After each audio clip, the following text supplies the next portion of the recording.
issues with these exploits. So up until this point with the older versions of the Blu-ray exploit and the web browser exploit, we had this problem where certain games like Grand Theft Auto, Vice City is one of the ones that has this issue, but there's many other games that also have these issues where your save files will get corrupted, or you'll get a black screen when you launch the game, and it will not progress into the game. And even when you try and close the game, it can get stuck trying to close the game and then, error out and say it failed to close properly. So you have these issues with certain games, and it's only when loading the lapse kernel exploit from the Blu-ray exploit or from the web browser exploit. The Japanese game method of loading the jailbreak does not have this problem. It's just the Blu-ray and the web browser version. So this fix has been applied now to both versions.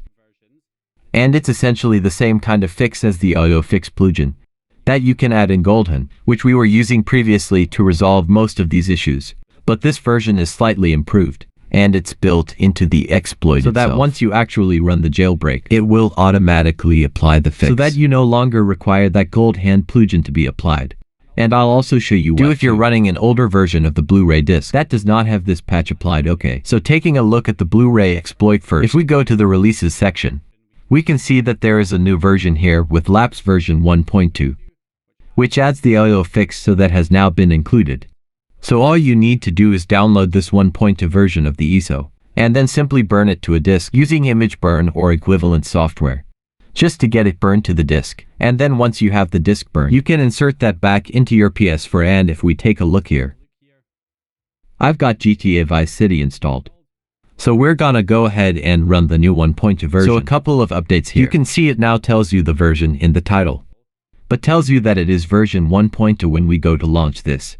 So once the Blu-ray disc actually loads, we should get a notification now that pops up with this version, showing you also the version number by the developer. So that shows up, and now we have the LO patch completed successfully. That's the patch that actually fixes the black screen and save data corruption. So it's automatically applied. And then we get our main payload loaded from either the USB or the hard drive, and that will get it loaded there. So that is the updated version. So if we go ahead and close out of the displayer now, we'll see if the patches are applied successfully, and if it's resolved the black screen issue on Vice City. So I'll go ahead and close out of the displayer now. And then once that finishes, we can go ahead and just confirm. As you can see in plugin settings, the plugins loader is not enabled. I don't even have any plugins installed on this console right now. But we'll go ahead and launch a Vice City, and we'll see what happens. So hopefully, if all things are good, it should actually load up, and we should get the yep. There we go, the Rockstar logo.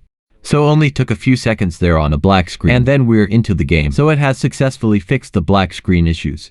Should also fix the save data corruption issues. One thing to mention is that if you have tried to load the game before, when you still had the black screen issues, it may have caused issues with the save file, which means even after the fix is applied, you could still run into issues running the game with the fix applied. My recommendation would be just to delete, the corrupted save and stuff from the console, and then try and run the game again once the fix is applied, and it should resolve that issue. But as you can see, we're up and running with the game, so the fix is automatically applied with this version. So there's no need to install that IO plugin in order to fix this. Also, if you're using the new version and you still have the plugin applied, make sure you disable it, because you shouldn't have the audio fix plugin being applied, as well as this patch being applied at the same time. So if you're still using the plugin, make sure you disable that before you start trying to use this version.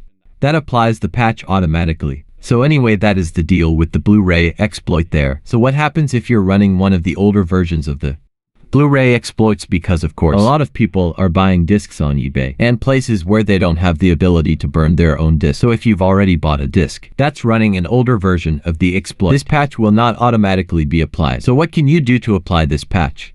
If you are running the older version, I've rebooted the PS4. Now I've got one of my older discs inserted here. That just says Blu-ray disc. And this is version, I believe, 1.1 of the lapse ISO before the automatic fix was applied. So we'll run this one just to get the jailbreak loaded. And there we go, first time. And there we go, we have Golden loaded successfully. But no auto fix plugin applied with this particular version. There's a few options here. You could stick with obviously the auto fix plugin. You could still use that, but that's not really recommended because there are some issues with that one that I think are resolved in this. A new version that is applied automatically with the latest version of the Blu-ray disc. So we kind of want to get that version running instead. So what we can do here, first of all, is if you're connected up to your network. So if we go over to network, and if we're connected to the internet here, or at least to your home network, you can head over to the gold hand settings and go over to the server settings and enable the bin loader server, which then runs on the PS4's IP address on port 9090. If we then switch back over to our computer and go back to the BD jailbreak project and scroll down to option 7 here, adding the I/O fixes to lapse. So it says if you are of course using older versions 1.0, 1.1 or 1.1b, then what you can do is load the payload from the Goldhen or PS4hen, normally from the USB, and then send the I/O fix network out file. So we already loaded the Goldhen payload from the hard drive or USB. But then you can download the I/O fix plugin separately here, iofixnetwork.elf. So I can select this option and then download the raw file. You can see I've got it downloaded here. And then you can just send it using a payload injector like Netcat GUI. I'll leave a link to this in the description. You just drag in the file, the payload for the fix, and then you just enter your PS4's IP address in this box. And then 9090 is the port number in this box. And then when I click the inject payload button, what will happen on the console, as you'll see, is the bin loader server will receive that payload and then execute it for us. So there we go, we're now starting the I/O patch, and it should find the correct pattern, apply the patches, and then we should get the same message we got with the new version, saying the I/O patch is completed successfully, at which point now we should be able to launch our Grand Theft Auto Vice City again. And it should work as it did before.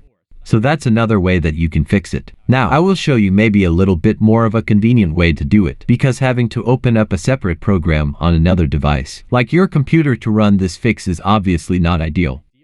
There is a better way that you can do it on the console itself, which I'll also show you here. So the other option is to use a homebrew application. So on the computer, what we can do is download the payload guest application from Alazif. Download it from pkg-zone.com, the homebrew store. So we can either download it using the homebrew on the console itself, or you can just download it here on the computer. So we can download for PS4, and then there's the PS4 Explorer version. You can also download this for PS4 as well. So you want to download these homebrew applications. You can see I've got them copied over here. And then we're just going to put those on a USB drive. So I've got a USB drive here. I'll copy them in here, and what I'll also do is I'll create a new folder here called Payloads. And then inside that Payloads folder, I'm gonna copy the iofixnetwork.elf file in here. And then I'm gonna rename it and change the .elf extension to a .bin extension. So that's only because payload guest only recognizes a .bin files. It seems, so I'm gonna go ahead and do that. And then eject that USB drive and plug it into my PS4. Okay. So now on the PS4, all we need to do is install those by heading over to our Golden Settings Debug Settings Package Installer. And it should detect the package files on the USB drive. So this is a GTA Vice City that I installed to test. But I'm just going to install, of course, the payload guest application and the PS4 Explorer application. So we'll get both of those installed. Okay, so with that installed, we can now open up PS4 Explorer so that we can actually install the payload for payload guest. So we'll do root access, and then we'll press right and left on the D-pad to switch between your USB drive. Select the one that has your USB contents, and then we're gonna hover over payload. Press triangle and select the option to copy it, and then press circle twice, and then go into the data folder on the hard drive, and then simply press triangle and paste it to. Paste the payloads folder in this location, and that is basically it. And now we should be able to load the payload from payload guest itself. So again, I'll just do a quick reboot so that we're not running the payload anymore, so that we can test this. Okay. So I rebooted my PS4 and loaded the version 1.1 of the ISO again, which does not apply the fix. So we're not running the fix right now. But what I can do is just load payload guest. And then when I load this, we can see our I/O fix plugin shows up. I can select X to launch it, and that is it.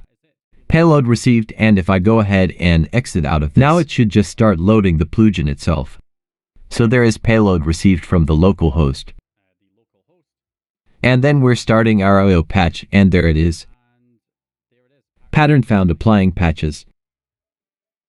And there it is, AIO patches now successfully completed. We'll try and launch the game again. And again, this should now work, so that's the other way you can do it. Just install the payload for the patch in payload guest, so that you can use that application to quickly launch it to apply the fix, and that is one of the other easier ways to do it, so that you don't rely on another device, like your computer or phone, or some other device to send the payload over the network. You can just do it from payload guest. Now the fixes have also been applied for the PS3 web browser version of the exploit 2. You've got this version for firmware 9.00 by Chameleon. So you can go to ps4.github.io/ps3 to use this version. You can see here all games should now work properly. The patches were made by ABC for 8.0x and were ported to 9.0. So that's been implemented. And then there's the ELAZA version, which works from, well, the whole exploit works from 7.00 to 9.60. But I think the patches currently are only applied for 8.0 to 9.60, so you can see here, we've got added a built-in workaround for the black screen. For firmware 8.0 to 9.60 feels more like a workaround versus a true fix, and 7.xx is still to come. So for now anyway, if you're using the web browser version, you can use ELAZA's version, which will also apply the black screen fixes automatically when you load the exploit. So the patches are also applied here to the web browser versions of the exploit 2. This is still considered a workaround than a permanent fix, because it does not fix everything. There could still be some issues here or there that are causing a problem, but for the most part, the main issue of the save data corruption and the black screen issues, not allowing certain games to launch at all, is being addressed here by this temporary workaround. So anyway, that's gonna do it for this one. Hope you guys enjoyed this video or found the information useful. If you did, please leave a like and subscribe, and once again,